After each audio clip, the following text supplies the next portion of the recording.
அதிமுக பாஜக கூட்டணி ரொம்ப இயர்லியராக டிசைட் ஆகியிருக்கு அப்படின்னாலும் கூட இந்த கூட்டணி கடைசி வரைக்கும் தொடரும். எடப்பாடி பழனிசாமிக்கு ஆப்போசிட்டான ஒரு வலுவான அணி அமைக்கலை அப்படின்னா இயல்பாகவே நம்முடைய கூட்டணி ஒரு பலவீனமான கூட்டணியா இன்னைக்கு வந்து எதிர்க்கட்சிகள் சித்தரிப்பாங்க.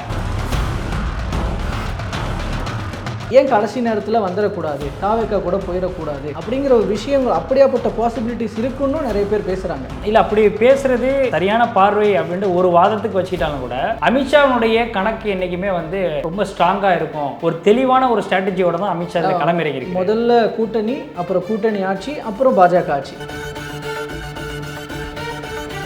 ஒரு பக்கம் வந்து அதிமுக பாஜக கூட போயிடுவாங்க அப்படிங்கிறது தான் ஒரு நிதர்சனமான ஒரு விஷயம் நடக்க வாய்ப்பு இருக்குனாலும் கூட இன்னொரு பக்கம் ஒருவேளை இப்படி நடந்துடாதா அப்படிங்கிற ஒரு விஷயமும் தான் இருக்கு. ஒருவேளை இப்படி நடந்துடாதா அப்படின்னு சொன்னா தாவேக்கா கூட இப்படியாவது கூட்டணி அமைச்சிட மாட்டாங்களா? நீங்க ரொம்ப ஆசைப்படுற மாதிரி இருக்கு. இல்லை அது ஆசைன்னு சொல்ல வரல, இது பல பேரோட வேண்டுதலா இருக்குன்னு நான் சொல்ல வரேன். மாம்பழத்தை பறிக்க போவது யார் அப்படின்னு சொல்லி திமுகவுக்கும் தாவேக்காவுக்கும் இடையில ஒரு போட்டி இருப்பதாக. இல்லை, இப்போ இந்த யோசனை தாவேக்காவுக்கு பாமக எந்த அளவுக்கு இடம் கொடுப்பாங்க யோசனையை தாண்டி இப்படி யோசிக்கலாமே, ஏன் அதை யோசிக்க மறுக்கிறீங்க? திமுகவும் பாமகவை இழுப்பதற்கான வாய்ப்புகள் இருக்கு.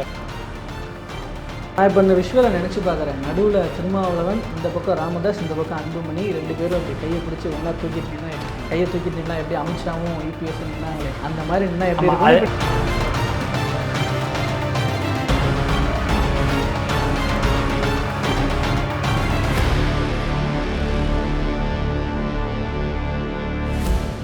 வேலை வேண்டுமா? ப்ளூ ஓஷன் இருக்கிறது. 10th 12th டிப்ளமோ டிகிரி படித்தவர்களுக்கு உணவு, தங்குமிடம், இஎஸ்ஐ, பிஎஃப் இன்சூரன்ஸ் உள்ளிட்ட சலுகைகளுடன் அனுபவத்திற்கேற்ற நல்ல சம்பளம் 15,000 முதல் 30,000 வரை. பெண்களுக்கு முன்னுரிமை. 2,000க்கும் மேற்பட்ட வேலை வாய்ப்புகள் உள்ளன. இப்போதே தொடர்பு கொள்ளுங்கள். Blue ocean. தமிழர்கள் அனைவருக்கும் அன்பு வணக்கம்.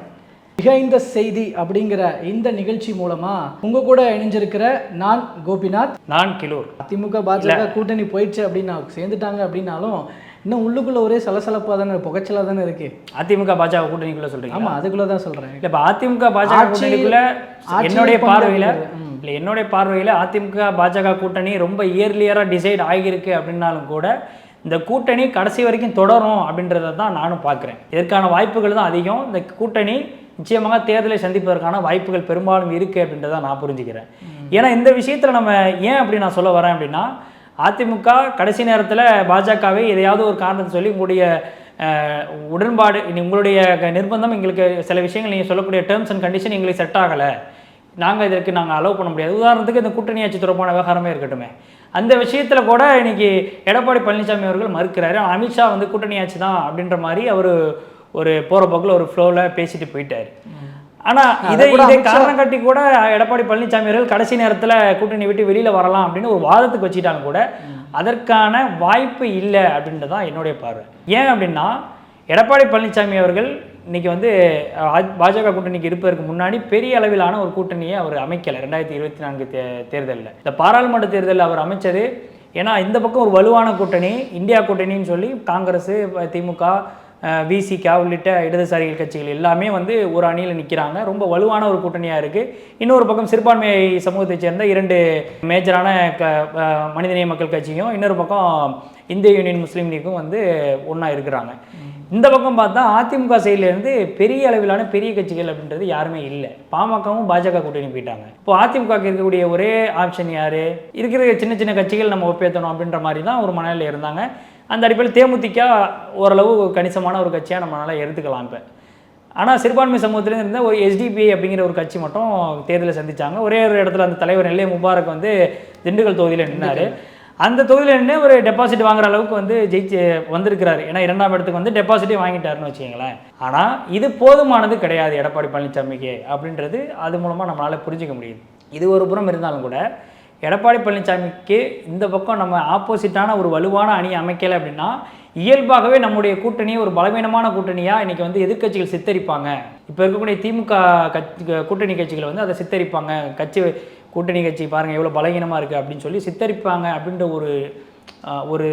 ஒரு நிர்பந்தம் வந்து இன்றைக்கி இயல்பாகவே எடப்பாடி பழனிசாமி அவர்களுக்கு ஒரு பக்கம் ஏற்பட்டிருக்கு. அதனுடைய வெளிப்பாடு தான் இன்னைக்கு பாஜக கூட்டணியில் இணைஞ்சிருக்கிறாங்க அப்படின்றது. அவர் எனக்கு என்ன தோணுதுன்னா, அவர் ஒரு ஒரு ஒரு ஒரு கால வரையறை ஃபிக்ஸ் பண்ணி அதுக்குள்ளே மற்ற பாசிபிலிட்டிஸ்லாம் என்னென்னு ட்ரை பண்ணி பார்த்துருக்கிறாரு.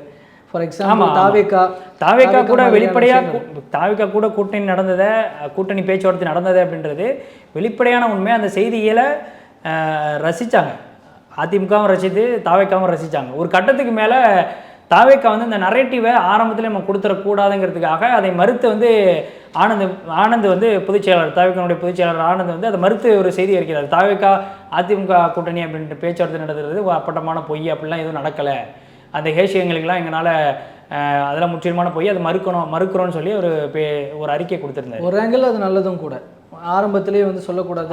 அதை வந்து பாஜக வந்து ஒருவேளை பாஜகவுக்கு இது ஒரு மிகப்பெரிய அளவில் ஒரு பாயிண்ட்டை வேலிடான பாயிண்ட்டாக போயிருமோ, இது மூலமாக கூட்டணி ஆரம்பத்திலேயே ஏற்பட்டு விடக்கூடாதுங்கிறதுக்காக எல்லா முயற்சி மேற்கொள்வாங்களோன்னு அவங்க நினச்சாங்க. ஆனால் அதற்கு இயர்லியாகவே பாஜக வந்து ரொம்ப முந்திக்கிட்டாங்க அப்படின்றதான் பார்க்க முடியுது. எனக்கு இந்த விஷயத்தில் கூட இன்னொன்று என்ன தோணுதுன்னா, நீங்கள் சொன்னீங்க இப்போது கடைசியில் பாஜக கூட தான் கூட்டணிக்கு போவாங்க அப்படின்னு நீங்கள் சொன்னீங்க இல்லைங்களா. இங்கே இன்னொரு விஷயம் வந்து நான் இன்னும் சில விஷயங்கள்லாம் பேஸ் பண்ணி அவர் வந்து பாஜக கூட விருப்பப்பட்டு தான் கூட்டணிக்கு போனாரா இபிஎஸ் அப்படின்ற ஒரு விஷயம், தனக்கான பாசிட்டிவ் பாயிண்ட்டாக ஒரு பாயிண்ட் கெட்டியாக பிடிச்சிக்கிறதுக்கு ஒரு விஷயம் கிடைச்சிட்டாலும் இபிஎஸ் திரும்ப வெளியில் வந்துடுவார் அப்படிங்கிற ஒரு விஷயம் தான். இன்னொரு பக்கம் சிறுபான்மையின மக்களினுடைய நம்பிக்கைகள்லாம் பெற முடியுமா அப்படிங்கிறது அடுத்த ஒரு மிகப்பெரிய $1 மில்லியன் கொஷின் தான். இருந்தாலும் கூட பாஜக கூட போகக்கூடாதுன்றதுல இபிஎஸ் எந்தளவுக்கு உறுதியாக இருக்கிறாரு அப்படின்றது நம்மளுக்கு தெரிஞ்ச ஒரு விஷயம் தான். நிறைய சிம்டம்ஸே நம்ம பார்க்க முடிஞ்சுது. கூட்டணி தொடர்பான அந்த கை தூக்கி இதில் கூட அவர் அமித்ஷாவோட கையை அவர் பிடிச்சிருக்கு, ரொம்ப இறுக்கமாக தான் இருந்தது. இது வந்து நான் நம்ம நேர்காணலில் பல பேர்கிட்ட எடுத்துருக்கிறோம், பல ஜேர்னலிஸ்ட்கிட்டையும் எடுத்துருக்கிறோம். இல்லை நான் நம்ம சொல்ல வரேன்னா, இப்போ அதில் வந்து இப்போ நம்மளும் கூட ஆல்ரெடி பேசியிருக்கோம்னு நினைக்கிறேன். இந்த ராஜ்யசபா உறுப்பினர்கள் அந்த சுச்சுவேஷன்ஸ்லாம் வரும்போது நம்மளுக்கு ஒரு வலுவான சப்போர்ட் வேணுன்ற வரைக்கும் இந்த கூட்டணி தொடர்பான விஷயங்களை இழுத்துக்கிட்டே போயிட்டு ஜூலையில் வருது. எஸ், அதுக்கப்புறம் இப்போ எழுந்திருக்கிற இந்த பிரச்சனை, ஆட்சியில் பங்கு, இந்த மாதிரியான விஷயங்கள் மூலமாக இன்னும் வேறு சில முரண்பாடுகள் கிடைச்சதுன்னா அதையும் முடிச்சுக்கிட்டு ஏன் கடைசி நேரத்தில் வந்துடக்கூடாது, தாவேக்கா கூட போயிடக்கூடாது அப்படிங்கிற ஒரு விஷயங்கள், அப்படியாப்பட்ட பாசிபிலிட்டிஸ் இருக்குன்னு நிறைய பேர் பேசுகிறாங்க. இல்லை, அப்படி பேசுகிறது சரியான பார்வை அப்படின்ட்டு ஒரு வாதத்துக்கு வச்சுக்கிட்டாலும் கூட அமித்ஷாவுடைய கணக்கு என்றைக்குமே வந்து ரொம்ப ஸ்ட்ராங்காக இருக்கும் அப்படின்றத தான் நம்ம இதுவரைக்கும் அவர் ஒட்டுமொத்த இந்தியா முழுக்க கொண்டு வந்த அந்த ஒரு ஸ்ட்ராட்டஜி, கொண்டு வந்த அலைன்ஸுடைய எப்படி ஃபார்ம் பண்ணுறது, அந்த அலைன்ஸில் என்னென்ன விஷயங்கள்லாம் நம்ம டிமாண்ட் வைக்கிறது, நம்ம கூட கூட்டணி வைக்கக்கூடிய கட்சிகளுக்கு என்னென்ன டிமாண்ட்ஸை நம்ம வைக்கணும், அவர்களை எப்படிலாம் நம்ம இழுத்து கொண்டு வரணும் அப்படின்றதுக்கான ஒரு தெளிவான ஒரு ஸ்ட்ராட்டஜியோட தான் அமித்ஷா களமிறங்கியிருக்கு. முதல்ல கூட்டணி, அப்புறம் கூட்டணி ஆட்சி, அப்புறம் பாஜக ஆட்சி, இப்படின்ற ஆங்கிள் தான். அந்த ஆங்கிள் வந்து தமிழ்நாட்டுக்கு எடுபடுமா அப்படின்றது ஒரு $1 மில்லியன் கேள்வி. அது மக்கள்கிட்ட விட்டுடலாம். ஏன்னா அதுக்கான பாசிபிலிட்டி அப்படின்றது இப்போ வரைக்கும் இல்லை அப்படின்றத தான் நம்மளால் பார்க்க முடியுது. கூட்டணி ஆட்சிக்கே சொல்கிறேன், கூட்டணி ஆட்சிங்கிற ஒரு கான்செப்டே வந்து தமிழ்நாடு அதை ஏற்றுக்குமா, அது வந்து சரியாக பொருந்துமா அப்படின்றதே தெரியலை. ஆனால் இந்த கூட்டணியை பொறுத்த வரைக்கும் ஒரு வேண்டா வெறுப்பாக அமைஞ்ச கூட்டணி அப்படின்றதுல எந்த மாற்று கருத்தும் இல்லை. ஏன்னா எடப்பாடி பழனிசாமி அவர்களுக்கு இதில் முற்றிலும் பாஜக கூட்டணியோடு செல்வதற்கான எந்த ஒரு விருப்பமும் இல்லை. அவருக்கு சுற்றி இருக்கக்கூடிய முக்கிய நபர்கள், முன்னால் இருந்த அமைச்சர்கள், சில பேருடைய லிஸ்ட்டெல்லாம் வந்து அமலாக்கத்துறை, வருமான வரித்துறை, ஒவ்வொரு துறைகள்கிட்டையும் இன்றைக்கி வந்து கையில் இருக்கிறதுனால எப்போ வேணால் வந்து வழக்குகள் பதியலாம், வழக்குகள் பதியப்பட்டு ரைடு உள்ளே வரலாம், அது மூலமாக அவர்கள் கைது செய்யப்படலாம் அப்படின்ற அடிப்படையில் கூட இந்த நிர்பந்தம் ஏற்பட்டிருக்கலாம் அப்படின்றத தான் இருக்கக்கூடிய அரசியல் நோக்கர்களும் சொல்கிறாங்க. இன்னொரு பக்கம் எடப்பாடி பழனிசாமி அவர்களுடைய சம்பந்தின்னு நினைக்கிறேன், அவருடைய பெயர் சரியான நினைவுக்கு இல்லை, அவர் வீட்டில் ரைடு போனதுக்கப்புறம் எடப்பாடி பழனிசாமி அவர்கள் தன்னுடைய நிலைப்பாட்டிலேருந்து கொஞ்சம் பின்வாங்கியிருக்கிறாரு அப்படின்ற ஒரு கோணத்தையும் நம்மளால் புரிஞ்சிக்க முடியுது. அப்போது ஆனால் இந்த விஷயத்தில் வந்து எடப்பாடி பழனிசாமி அவர்களுக்கு துளியும் விருப்பம் இல்லை. கூட்டணி அமைப்பதற்கான நிர்பந்தத்தின் அடிப்படையில் தான் இந்த கூட்டணி அமைஞ்சிருக்கு அப்படின்றதில் எல்லா வயாவிலையும் நம்ம பார்க்கும் பொழுது அந்த நிர்பந்தம் அப்படின்ற ஒரு விஷயம் தான் முன்னாடி வந்து நிற்கிது. அது இதில் இன்னொரு முக்கியமான சொத்துனா அதிமுக, அது சம்பந்தப்பட்ட ஒரு வழக்கு வேற வர இருக்கு இல்லையா, இன்னொரு 4-5 நாளில் இரட்டை இலை தொடர்பான வழக்கு, தேர்தல் ஆணையத்தினுடைய இது வர இருக்கு. ஸோ இப்போ பாஜக கூட கூட்டணியில் இருக்கிறது தங்களுக்கு கொஞ்சம் சாதகமாக இருக்குன்ற அதை வச்சு மிரட்டி இருப்பார். நிச்சயமாக அதை வச்சு மிரட்டி பார்க்கலாம் அப்படின்ற ஒரு தோரணையில் தான் இன்றைக்கி வந்து பாஜக அரசு வந்து செயல்படுறாங்க. ஆனால் அப்படி ஒரு தோரணையில் கொண்டு வந்தாலும் கூட இன்றைக்கி இயல்பாக தேர்தல் நேரத்தில் அந்த மாதிரியான ஒரு சம்பவங்களோ அல்லது ஏற்கனவே அவர்கள் திட்டம் தீட்டி வச்சிருக்கக்கூடிய விஷயமா கருதப்படுற ரைடு விடுற விஷயமா இருக்கட்டும் அல்லது வந்து வழக்கு பதிவு செய்யப்படுற விஷயமா இதெல்லாம் வந்து அவங்க கண்டிப்பாக எக்ஸ்பெக்ட் பண்ணி தான் இருக்கிறாங்க. ஆனால் இன்னொரு பக்கம் இது ஒரு படி மேலே நம்மளை தேர்தலை எதிர்கொள்ளக்கூட சதியாக கூட அமையலாம், தேர்தலை எதிர்கொள்ளக்கூடிய முடியாத சூழல் கூட ஏற்படலாம் அப்படின்ற ஒரு நிலைக்கு எடப்பாடி பழனிசாமி அவர்கள் தள்ளப்படும் போது தான் பாஜக கூட்டணி அப்படின்ற ஒரு நிலைக்கு அவர் வந்து மாறுறாரு, அது தள்ளப்படுறாரு. ஏன்னா இல்லைனா 2024 தேர்தலுக்கு முன்பாக அவர் பேசாத பேச்சா? பாஜக கூட கூட்டணி 2024 மட்டும் கிடையாது, 2026 சட்டமன்ற தேர்தலையும் நாங்கள் ஒருபோதும் பாஜக கூட கூட்டணி வைக்க மாட்டோம் அப்படின்னு சொல்லி பேசினார். முக்கிய தளபதியாக ஜெயக்குமார்லாம் எவ்வளோ பேசியிருப்பார். ஆமாம், இப்போ அவர் ஆளே சைலண்டாக இருக்கு. அவரே சைலண்டாக இருக்கார். அவருக்கு மிகப்பெரிய அளவில் அதிருப்தி இருக்குது. அவர் ஏற்கனவே பேசின பாஜகனால தான் தோற்று போனேன்னா வெளிப்படையாக அவர் பேசினார். ஸோ அதனுடைய ஒரு வெளிப்பாடாக இன்றைக்கி இது ஒரு வேண்டா வெறுப்பாக அமைந்த கூட்டணி அப்படின்னு தான் அப்போ ஒரு தின்னு பார்க்கலாம். ஏன்னா ஒரு பக்கம் வந்து அதிமுக பாஜக கூட போயிடுவாங்க அப்படிங்கிறது தான் ஒரு நிதர்சனமான ஒரு விஷயம் நடக்க வாய்ப்பு இருக்குனாலும் கூட இன்னொரு பக்கம் ஒருவேளை இப்படி நடந்துராதா அப்படிங்கிற ஒரு விஷயமும் தான் இருக்குது. இல்லை ஒருவேளை இப்படி நடந்துராதா அப்படின்னு சொன்னால் தாவிகா கூட இப்படியாவது கூட்டணி அமைச்சிட மாட்டாங்களா? நீங்கள் ரொம்ப ஆசைப்படுற மாதிரி இருக்கு. இல்லை அது ஆசைன்னு சொல்ல வரல, இது பல பேரோட வேண்டுதலாக இருக்குன்னு நான் சொல்ல வரேன். ஏன்னா தமிழ்நாட்டை பொறுத்த வரைக்கும் திமுக அதிமுகன்னு திராவிட கட்சிகள் தான் நேர் எதிரில் இருக்கணும், பாஜக உள்ளே வந்துடக்கூடாது அப்படிங்கிறது இங்கே பலரோட எண்ணமாக இருக்கு இல்லையா? அப்போ அவங்களுக்கெல்லாம் அது ஒரு வேண்டுதல் தானே, அமைஞ்சிடணும் அப்படின்னு. ஏன் சாமானிய மக்களினுடைய பார்வை கூட அப்படி தான் இருக்குது. ஸோ அந்த வகையில் தான் அதை நான் சொல்ல வந்தேன். ஸோ இதில் நடுவில் பாமகக்குள்ள அப்பா மகனுக்கு இடையிலான அந்த ஒரு விஷயம் கொஞ்சம் சால்வ் ஆகிருக்கு அப்படிங்கிற ஒரு தகவல்லாம் கிடைக்கப்பெறுது. ஏன்னா அதனுடைய ஒரு வெளிப்பாடு தான் இப்போ இந்த சித்திரை முழுநிலவு அந்த மாநாடுக்கான பொறுப்பை வந்து எடுத்து நடத்தணும் அப்படிங்கிற அந்த பொறுப்பை வந்து அன்புமணி அவர்களுக்கு ராமதாஸ் கொடுத்துருக்கிறார். அதுக்கு ரீசனே வந்து அவர் கொஞ்சம் இறங்கி வந்திருக்கிறாரு அப்படின்னு. ஆனால் அது கூட ஒரு கண்டிஷன் போட்டிருக்காராம், முகுந்தன் அவர்களுடைய அந்த பதவி கொடுத்ததை வந்து ஏற்றுக்கிட்டு முழு மனசோட உடன்பட்டு நடக்கிற மாதிரி இருந்தால் நானும் ஓகே, நானும் இந்த அவர் தலைவர் பதவி அவருக்கே இருக்கட்டும்ன்ற மாதிரியான ஒரு சுச்சுவேஷனுக்கு கொஞ்சம் ராமதாஸ் இறங்கி வந்திருக்கிறதாக ஒரு தகவல் போட்டிருக்கிறாங்க. ஆனால் இதில் இப்போ இந்த இடத்துல வந்து டப்புன்னு இப்போ அடுத்த கேமரா திரும்பிக்கிறது அன்புமணி பக்கம் தான் அப்படின்னு சொல்கிறாங்க. ஸோ அந்த மாதிரி பாமகக்குள்ளே நடக்கிற விஷயங்கள் இன்னொரு பக்கம் பாமக மையப்படுத்தி கூட்டணி விஷயமும் போயிட்டுருக்கு. இல்லை இப்போ கூட்டணி விஷயத்துக்கு முன்னாடி முதல்ல இந்த அன்புமணி ராமதாஸ் அவர்களுக்கும் ராமதாஸுக்கு இடையிலுமான நடந்த அந்த ஒரு சின்ன மோதலை நம்ம பார்க்க வேண்டியிருக்கு. ஏன்னா அமித்ஷா அவர்கள் தமிழ்நாட்டுக்கு வருகை தர்றாரு, அதற்கு முதல் நாள் தான் இந்த சம்பவம் அப்படிங்கிறது நடக்குது. ராமதாஸ் அவர்கள் ஒரு அறிக்கை விடுறாரு, பாமக தலைவர் அப்படின்ற ஒரு பதவியை நான் டேக் ஓவர் பண்ணி நான் எடுத்துக்கிறேன் அப்படின்னு சொல்லி ஒரு அறிக்கை விடுறாரு. அந்த கட்சியை தொடங்குனது நிறுவன தலைவருங்கிற அடிப்படையில் அவர் உரிமையாக எடுத்துக்கிறாரு. ஆனால் கட்சியினுடைய பயில அடிப்படையில் பொதுக்குழு கூடி தான் தலைவரை தேர்ந்தெடுக்கிறதா இருக்கட்டும் நீக்கிறதா இருக்கட்டும், அங்கே பொறுப்புதாரிகளை யாரை நீக்குவதாக இருந்தாலும் சரி, மாநில பொறுப்பில் இருக்கக்கூடிய யாரை நீக்குவதாக பொதுக்குழு முடிவு செய்யணும். அப்போ அந்த அடிப்படையில் வந்து இது செல்லாது அப்படிங்கிறது அவருக்கு ஏற்கனவே தெரிஞ்ச விஷயம்தான். அன்புமணி ராமதாஸ் அவர்களும் அதுக்கு பிறகு ஒரு அறிக்கை விடுறாரு, பொதுக்குழு கூடி நான் வந்து தலைவராக தேர்ந்தெடுக்கப்பட்டேன், ஏன்னா என்னை வந்து நீக்க முடியாது, நான் தலைவராக தொடர்றேன் அப்படின்னு சொல்லி அவர் ஒரு அறிக்கை விடுறாரு. இது வந்து ஒரு அறிக்கை வாராகவே போயிட்டு இருந்துச்சு. அது ஒரு கட்டத்துக்கு மேலே எங்கே நம்ம அந்த புள்ளியை வச்சு பார்க்கும் பொழுது கரெக்டாக முதல் நாள் வரைக்கும் அமித்ஷாவுடைய வருகை தான் பேசு பொருளாக மாறுது. ஆனால் அந்த இடையில தான் பாமக வந்து ஒரு செய்தியாக மாறுது. அப்போது ஒரு டாக் ஆஃப் த டாப்பிக்காக நம்ம மாறணும் அப்படின்ற ஒரு அடிப்படையில் பாமக செஞ்சாங்களா அப்படின்ற ஒரு பார்வை. ஆனால் அதோடு சேர்த்து அமித்ஷா அவர்களே அன்புமணி ராமதாஸ் அவர்கள் வந்து சந்திப்பதாக ஒரு செய்திகள்லாம் இருந்துச்சு. ஏன்னா அவர் வந்துட்டார் அப்படின்னா தமிழ்நாட்டில் அவரை சந்திக்கணும் அப்படின்ற மாதிரியான ஒரு பெரிய அளவில் ஒரு விஷயங்கள்லாம் பேசப்பட்டுச்சு. அன்புமணி ராமதாஸ் அவர்கள் வந்து போய் சந்தித்தார் அப்படின்னா நிச்சயமாக வரக்கூடிய 2026 தேர்தலுக்கான என்டிஏ அலையன்ஸில் நிச்சயமாக அதிமுக கூட்டணியோடு சேர்ந்து அவரும் கை குலுப்பி நின்றுப்பார், கை தூக்கி அவரும் நின்றுக்கலாம்.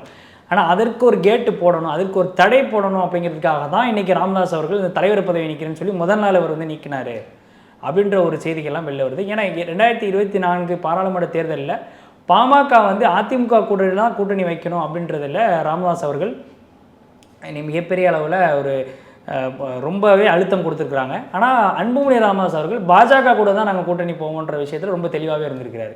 அதுக்கு சில காரணங்களாக சொல்லப்படுது, அது எந்த அளவுக்கு அதுதான் ரீசன் அப்படின்றது தெரியல. ஆனால் அவர் ஏற்கனவே சுகாதாரத்துறை அமைச்சராக இருந்த பொழுது அதில் மெடிசன்ஸ் வாங்குறதுல மிகப்பெரிய அளவில் ஊழல் நடந்துச்சு அப்படின்ற தொடர்பான விவகாரங்கள்லாம் இருக்குது. மருத்துவத்துறையில் நடந்த ஊழல், அதில் வந்து அன்புமணி ராமதாஸ் அவர்கள் மேலே வந்து வழக்கு இருக்குது. ஸோ அது வந்து அதை வைத்து தான் இன்றைக்கி வந்து பாஜக மிரட்டி பாமக வந்து கூட்டணிக்குள்ளே இழுக்கிறாங்க. 2024 தேர்தலையும் அப்படி தான் ஒரு சம்பவம் நடந்துச்சு.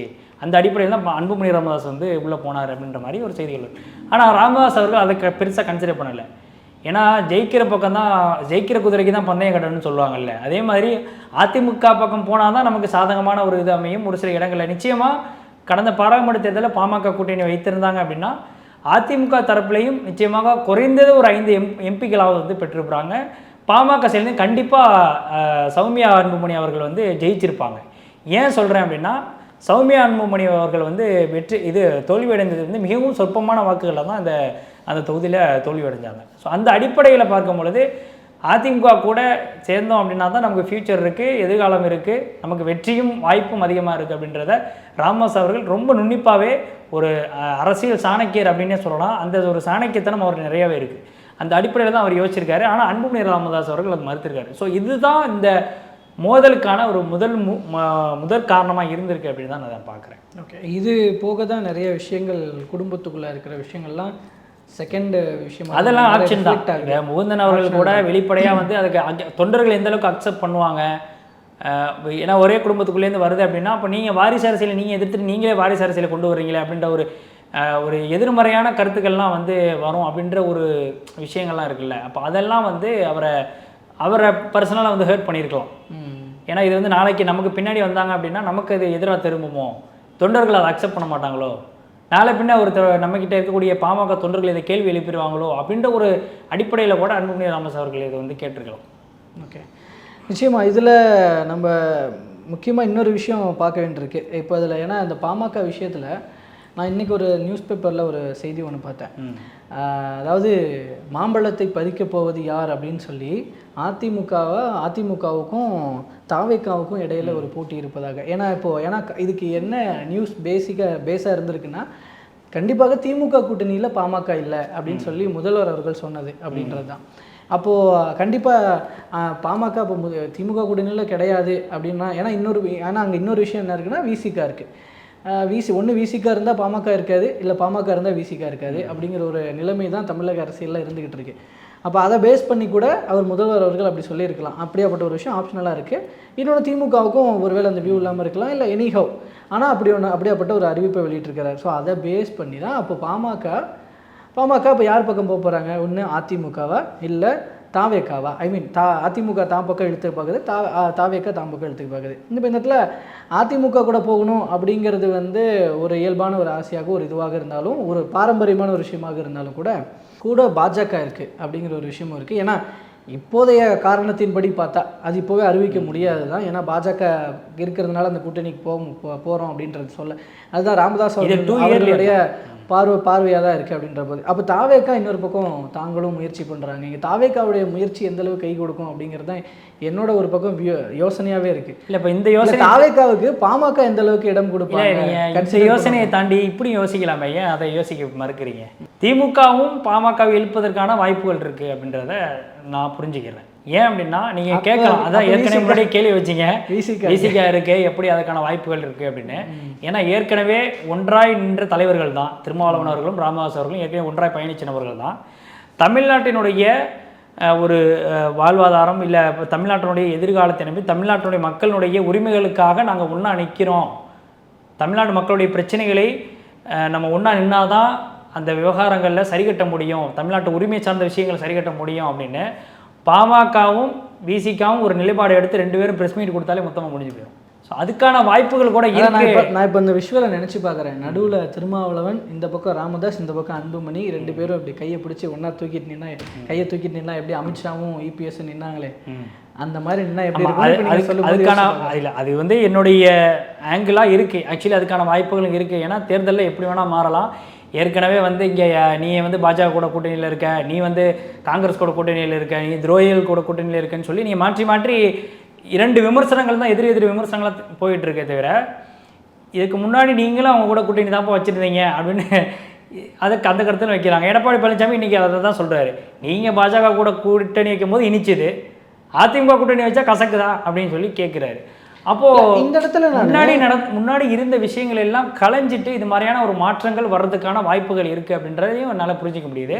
ஆனால் விசிகாவுடைய ஸ்டாண்ட் அப்படின்றது பாமக இருக்கிற கூட்டணியில் பாஜக இருக்கிற கூட்டணியில் ஒருபோதும் விசிகா இருக்காது அப்படின்னு திரும்ப அவர்கள் ஏற்கனவே அறிவிச்சிருக்கிறாரு. ஸோ அதற்கான பாசிபிலிட்டி அப்படின்றது ரொம்ப கம்மி தான். இருந்தாலும் கூட நான் இந்த மக்கள் நலன் சார்ந்த விஷயங்களில் அவங்க கையில் எடுத்து பண்ணும்பொழுது அதுக்கான வாய்ப்புகள் அதிகம் அப்படின்னு நான் புரிஞ்சுக்கிறேன்.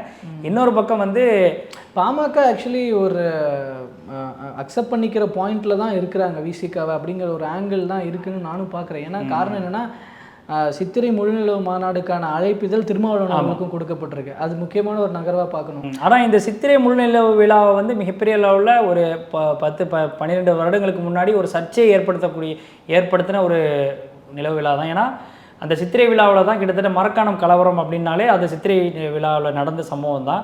அதில் கிட்டத்தட்ட 4 நபர்கள் உயிரிழந்ததாக செய்தி. மிகப்பெரிய அளவில் கலவரம் வெடிச்சு தலித் சமூகத்தை சேர்ந்த நபர்களும் உயிரிழந்திருக்கிறாங்க. ஒரு பாமக நிர்வாகியும் உயிரிழந்திருக்கிறாருன்னு நினைக்கிறேன். இது மிகப்பெரிய அளவில் ஒரு கரும்புள்ளியாக இன்றைக்கி வந்து மரக்காணம் பகுதியில் ஒட்டுமொத்த தமிழ்நாட்டுக்கு பெரிய கரும்புள்ளியாக அது ஒரு விஷயம் இருக்குது. அப்போ அதை தடை செய்யணும் அப்படின்லாம் ஏற்கனவே நம்மக்கிட்ட வந்து பேசின வாராகி அவர்கள்லாம் வந்து கோர்ட்டில் வழக்கு தொடுத்தாங்க. அந்த விஷயங்கள்லாம் நம்மக்கிட்ட பேசியிருக்கிறாரு. ஆனால் அது ஒரு புறம் இருந்தாலும் கூட அதே ஒரு நிலை இப்போதும் தொடருமா அப்படின்னா அது நிச்சயமாக ஒரு பரிசீலனை செய்யக்கூடிய விஷயம்தான். ஏன்னா அப்போது நடந்த சம்பவம் ஏதோ ஒரு விவகாரங்களில் அந்த அசம்பாவிதம் நடந்துருச்சு. ஆனால் இப்போது அது மாதிரியான ஒரு தோற்றம் நிறைவேறுவதற்கான வாய்ப்புகள் குறைவு அப்படின்றத திருமாவளவன் அவர்களை போய் இன்வைட் பண்ணது மூலமாக வந்து நம்மளால் ஓரளவு யூகிக்க முடியுது. எல்லா சமூகத்தை சேர்ந்தவர்கள் நாங்கள் வந்து அழைச்சி தான் இதை பண்ண போகிறோம் அப்படின்னு. எனக்கு ஏற்கனவே ராமதாஸ் அவர்கள் அந்த சித்திரை முழுநிலவு விழாவை எல்லா சமூகத்தை சேர்ந்தவர்களையும் அழைப்பு விடுத்து தான் அதை பண்ணாங்க. அதற்கான ஒரு விஷயமாக தான் நடந்துச்சு. ஆனால் அது ஒரு படிக்கு மேலே அது வந்து ஒரு சாதிய மோதலாக 2013 சமயத்தில் மாறுனுச்சு. அப்போ இது மாதிரியான சம்பவங்களை வந்து இனிமேல் நடக்காது அப்படின்றத சொல்லக்கூடிய ஒரு மெசேஜாக திருமாவளவன் அவர்கள்கிட்ட அழைப்புதல் கொடுத்த விஷயத்த நான் பார்க்குறேன். அதை தாண்டி இதில் மிகப்பெரிய அளவில் ஒரு நாகரிகம் அடிப்படையில் இதை கொடுத்துருக்குறாங்க அப்படின்ற அடிப்படையில் புரிஞ்சிக்க முடியுது. மற்றபடி இதில் திருமாவளவன் அவர்கள் வந்து கண்டிப்பாக அங்கே போவாங்க அப்படின்றதையும் யாராலும் யூகிக்க முடியாது. அதற்கான வாய்ப்புகளும் குறைவு தான். ஆனால் இது ஒரு நாகரிகத்தின் அடிப்படையில் ஒரு அரசியல் நாகரிகம் அடிப்படையில் எங்கே நாங்கள் வந்து உங்கள் கூட இருக்கோம் அப்படின்ற ஒரு மெசேஜை மறைமுகமாக பாமக சொல்லியிருக்கு அப்படின்றத பார்க்க முடியுது. ஏன்னா அப்படி ஒருவேளை அது நடக்கும் பட்சத்தில் அது இம்பார்ட்டண்ட் மூமெண்ட்டாகவும் இருக்கும். இப்போ போனார் அப்படின்னா. ஆமாம், இல்லை இப்போ இதில் நம்ம வந்து பேசின டாபிக்ஸில் இதில் விவகாரத்தில் தாவேக்கா அதிமுக அலையன்ஸ் பக்கம் வந்து பாமகவை இழுக்க பார்க்குறாங்க அப்படின்ற கேள்வி கேட்டிருந்தீங்க. அப்போது பாமக வந்து இன்றைக்கி அதிமுக பக்கம் போகிறதாக இருந்தால் நிச்சயமாக போகிறதுக்கான வாய்ப்புகள் இருக்குது. அதிமுக பாஜக கூட்டணியில் தான் ஒருவேளை பாஜக கூட்டணி இருந்தால் அப்போது வரை இருந்தால் போவதற்கான வாய்ப்புகள் அதிகம்தான். ஆனால் 2 இயர்லி இது எப்போதுமே வந்து பாமக கடைசி நேரத்தில் தான் டிசைட் பண்ணுவாங்க. எப்போதும் நீங்கள் பாராளுமன்ற தேர்தலே பார்க்கணும், அதிமுக கூட கூட்டணி அமைக்க போகிறாங்கன்னு செய்தி பிரேக்கிங் ஓடிக்கிட்டு இருக்கு. இங்கே அடுத்த நிமிஷமே என்ன பண்ணுறாங்கன்னா கமலாலயம் பக்கம் வண்டி திரும்புது.